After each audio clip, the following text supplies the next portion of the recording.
Hey, welcome. Today we're going to crack open an ancient book, 2 Chronicles. But we're not just looking at it as scripture. We're treating it like what it is, a carefully crafted historical document. You could almost call it the official history of a kingdom. And believe me, it's told with a very specific point of view. So let me ask you something right at the start. How is the story of a kingdom, or any nation for that matter, really told? Is it just a dry list of facts and dates? Or is it a story, a narrative that's been shaped by someone with a clear purpose in mind? That's the mindset we're going to use as we dive in. All right, so where does the story even begin? Well, the first thing you need to know about 2 Chronicles is that it doesn't really start at the beginning. It's more like the next chapter in a much, much bigger saga. Yep, that's right. It's a direct sequel. The book of 2 Chronicles picks up exactly where its predecessor, 1 Chronicles, left off. The best way to think about it is like the second volume in a massive historical epic. And man, what an epic it is. This story covers a huge sweep of history. It kicks off at the absolute peak of the kingdom's power with King Solomon. Then it follows the kings of Judah through this terrible division all the way to the devastating Babylonian exile. And it ends, interestingly, on a little glimmer of hope, this edict from the Persian king Cyrus, which allows the people to finally go home. So let's zoom in on that starting point, because it's a big deal. The whole first part of the book is laser-focused on the reign of King Solomon, and the author paints this picture of a true golden age for the nation. The first 9 chapters are just dedicated to spelling out the absolute high points of his rule.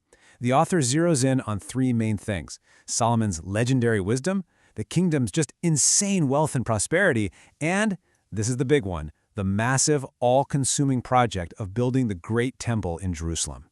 And this really gets to the heart of the book's priorities. Building the temple takes up most of this whole section. For the author, this wasn't just some other royal construction project. It was the spiritual and national center of everything. It was the very pulse of the kingdom. But, golden ages don't last forever, do they? After Solomon dies, the whole game changes. The story takes a sharp turn, and suddenly we're focused on a kingdom that's been torn in two and the long, complicated line of kings that followed. Now this is where we really start to see the author's agenda. See, after Solomon, the kingdom splits into 2 separate nations. You've got Israel in the north and Judah in the south. But the book of Chronicles makes a very deliberate choice here. It almost completely ignores the northern kingdom. Instead, it focuses exclusively on the southern kingdom of Judah and the kings who were descended from David. And this isn't just a random editorial choice, it's the whole point of the book. It brings us right to the core theme of the entire work. This is a tale about one specific dynasty and the spiritual system that was built around it. So why do that, right? Why write a history of the nation but decide to only tell one half of the story? This specific choice is what makes 2 Chronicles so different from other historical accounts of the same time, like the Book of Kings, for example. Well, it all comes down to this. The author's main purpose is to draw a clear, unbroken line straight from King David all the way through the history of Judah. The whole focus is on the legitimacy of this one royal family and the spiritual system they were supposed to protect, which was, of course, centered on the temple in Jerusalem.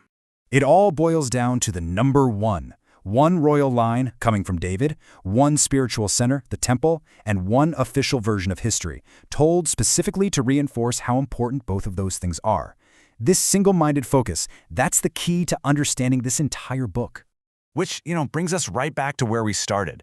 2 Chronicles is just this powerful reminder that history is never just a simple collection of events. It's a story, and it's a story told by someone for a reason. And that leaves us with a pretty big question to think about. Who gets to write history, and what purpose does their story really serve?